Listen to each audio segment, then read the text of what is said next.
À quelle sonorité renvoie le nom et le verbe jouir? Que prononce-t-il en plus d'eux-mêmes?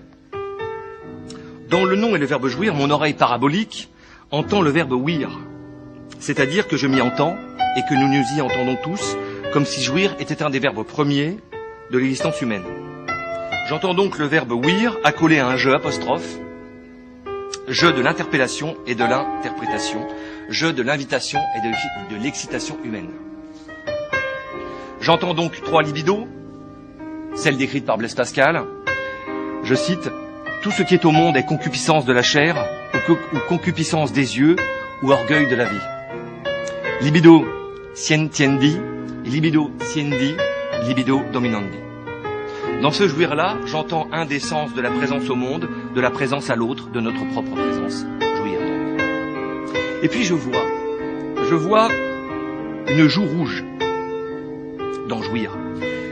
Une joue colérique ou honteuse, la joue ire. Nom féminin, émotion du débordement.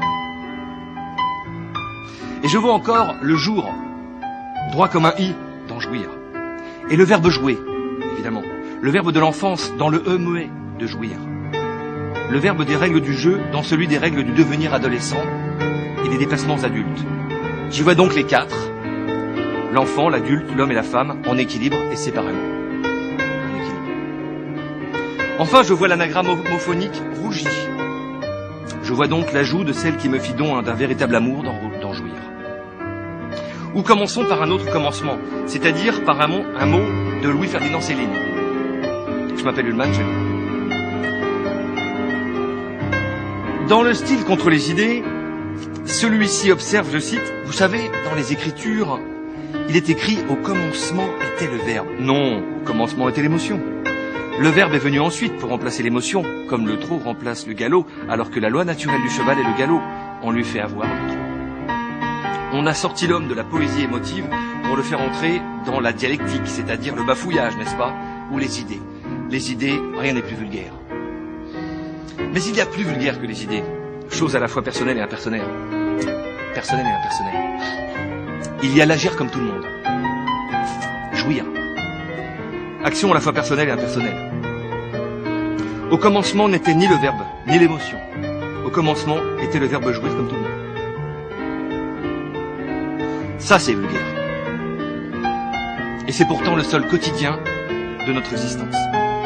Alors, la culture vient symboliser tout ça afin que nous ne jouissions pas trop, comme tout le monde, pas trop. Que nous jouissions différemment, ontologiquement, socialement, au moins en idée, en représentation. Mais la conduite érotique s'oppose à l'habituel comme la démence à l'acquisition. Autrement dit, seul l'excès de la manifestation du quotidien, notre sol, peut donner au quotidien le souffle et le soufre du sacré, produire le bien et le mal, produire de la paroi sociale, du labyrinthe et des directions, bref, de la signification à ce qui se trouve en haut et en bas pour nos sens. Hommes et femmes, adolescents, le jouir nous prescrit donc que rien n'existe que son excès, et que le vice, je cite, bataille, que le vice est la vérité profonde et le cœur de l'homme. Et en note, Bataille ajoute. La proposition n'est pas nouvelle, chacun la reconnaît, si bien que la voix populaire l'a dit et l'a redit, sans jamais une protestation ne se fasse entendre, tout homme a dans son cœur un cochon qui sonne. Bref, si l'excès est la mesure de toute chose, et si jouir est un mot contradictoire et un verbe fantôme flottant dans l'éther démocratique, l'éther, ou la passion démocratique du bien-être, alors jouir est aussi un commandement, plus encore un impératif catégorique. Jouir est un ordre pour les démocrates que nous sommes. Il nous faut bien jouir, faire cela, au moins, si on ne fait de politique, agir. Il nous faut bien jouir, faire cela, surtout, avant de mourir. Eros fiction, disait Michel de Certeau. Il était jésuite. C'est un ordre tant pour les classes silencieuses que pour la classe de loisirs. C'est un ordre pour les belles et les pères de famille, les bourgeois de Hegel et les salariés de Marx. Eros fiction, plutôt qu'excès réel. De cette Eros fiction pour démocrate, un monde a fait commerce, l'industrie pornographique. Dans le cadre d'une réflexion sur agir, parler du jouir serait alors parler de la pauvreté qui nous en détourne et du luxe qui nous y condamne. Pas de la pornographie, mais du jouir. Et ce serait montrer encore que ces choses sont relatives à la condition de celui qui les regarde et qui prend la parole. Car il y a des degrés sociaux de pauvreté et de luxe, et des degrés sociaux dans l'action de jouir comme tout le monde. Comme dans la pauvreté et le luxe, il y a des cimes, des centres et des indigents. Parler du jouir nécessiterait donc d'accrocher ce nom et ce verbe à un autre verbe et à un autre mot, afin d'en trouver l'équilibre aussi dans les sens. Eh bien ces mots, je crois qu'il s'agit de l'amour et de la pornographie, amour agapé et amour éros, mais qui est bien dépassé par une chose que je ne développerai pas ici, c'est le mot responsable, responsabilité, car plus on jouit et plus on est responsable. Je ne le ferai pas ici. Jouir des centrales nucléaires, par exemple. Jouir de sa femme. On en est donc encore plus responsable. Dans l'esprit de notre temps, il y aurait alors 3 formes de jouir. Le jouir céleste, avec ses degrés d'érotisation du monde, érotique des corps, érotique des cœurs, érotique sacré ou divin, amour de Dieu. Puis le jouir juridique du propriétaire et du bon père de famille, on trouve ça dans le médecin. Et enfin, le jouir animalique. Je prends cette formule à Norbert Elias. Bref, le jouir animalique qui lui-même se déplierait en un jouir public de la pornographie et en un jouir privé des privautés et des pratiques domestiques.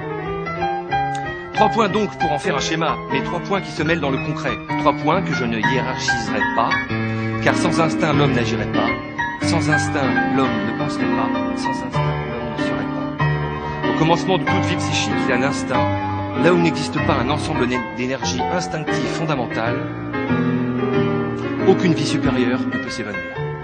Tiens, s'épanouir.